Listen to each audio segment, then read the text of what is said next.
இவங்கெல்லாம் யார் இந்த கரப்பாம்பூச்சி ஜனதா கட்சின்னு உருவானவங்க? ஸ்டூடண்ட்ஸ் அது மட்டும் ஆமா. தெரியுது.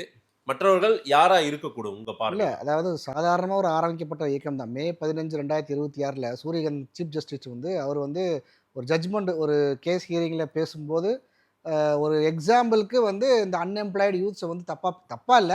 அவரு அந்த காக்ரோச்சஸ் அப்படி கூட கம்பேர் பண்ணிடுறாரு. அங்கருந்து தான் ஆரம்பிக்குது. அதுக்கப்புறம் வந்து அந்த அபிஜித் திப்க்னு ஆமா. நெனைக்கிறேன். தீபக் ஆமா. அந்த தீப்கே. பையன் வந்து ரிப்ளை குடுக்குறாரு. அப்புறம் அங்கருந்து ஒட்டுமொத்த காக்ரோச் ஒண்ணானா என்ன தெரியுமான்னு அங்கருந்து சும்மா சாதாரணமா ஆரம்பிக்குது. ஒரு 5 நாள்ல பார்த்தீங்கன்னா, மில்லியன் கணக்குல அவருக்கே வச்சுக்கிட்ட பேர் காக்ரோச் ஒட்டுமொத்த பேரும் சேர்ந்துடுறாங்க. ம். சரி என்ன பர்ப்போஸ்க்கு செய்றாங்கன்னா, எஜுகேஷன் சிஸ்டத்துல இருக்க பிரச்சனைகள வந்து என்ன சொல்றது? அதுல வந்து ஒரு ரிவல்யூஷன் ஒரு மாற்றத்த கொண்டு வரணுங்கிறதுக்காக. இப்ப இப்ப ரைட் நவ் போயிட்டு இருக்கிற ப்ராப்ளம் பார்த்தீங்கன்னா, நீட் எக்ஸாம் தான். ஆமா. நீட் எக்ஸாம்ல நடந்த அந்த பிரச்சனைகள்.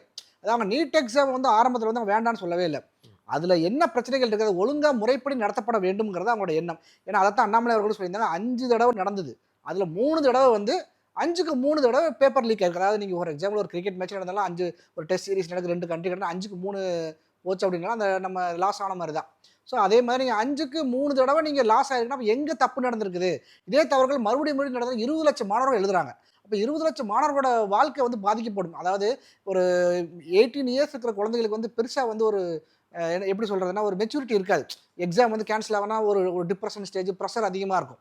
அப்ப மத்த ஒரு சில பேர் என்ன ஒரு ஒரு குறிப்பிட்ட நபர் என்ன நினைப்பாங்க அப்டின்னா வந்து, நமக்கு இன்னொரு ஆப்பர்ச்சுனிட்டி கிடைச்சிருக்கு. 2வது இடத்துல வந்த பையன் கூட அப்படிதான் சொன்னாரு. இது மாரி எனக்கு அத இன்னொரு ஆப்பர்ச்சுனிட்டியா கருதுறேன் அப்டின்னு. அது வந்து எந்த மெச்சூரிட்டி எல்லாருக்குமே வராது. பட் அந்த என்ன சொல்றது, அந்த அந்த ஒரு பிரஷர்லேருந்து வெளிய வரணும் அப்டின்னா, இந்த சிஸ்டம் வந்து கரெக்ட்டா நடக்கணும். அதுக்காக தான் வந்து இவங்க புரொடெஸ்ட்ட ஸ்டார்ட் பண்றாங்க. ஆனா, அது இப்ப எத நோக்கி போயிட்டு இருக்குங்கிறது யாருக்குமே தெரியல. ம். ஏன்னா, நீங்க திமுக உள்ள வந்துருச்சு. காங்கிரஸ் உள்ள வந்துருச்சு. இத நீங்க உள்ள முதல்ல வரல சார். ஆதரிக்கிறாங்க சார். ஆதரிச்சா நேரடியாவோ, மறைமுகமோ செய்றாங்கல்ல சார் உங்களுக்கு.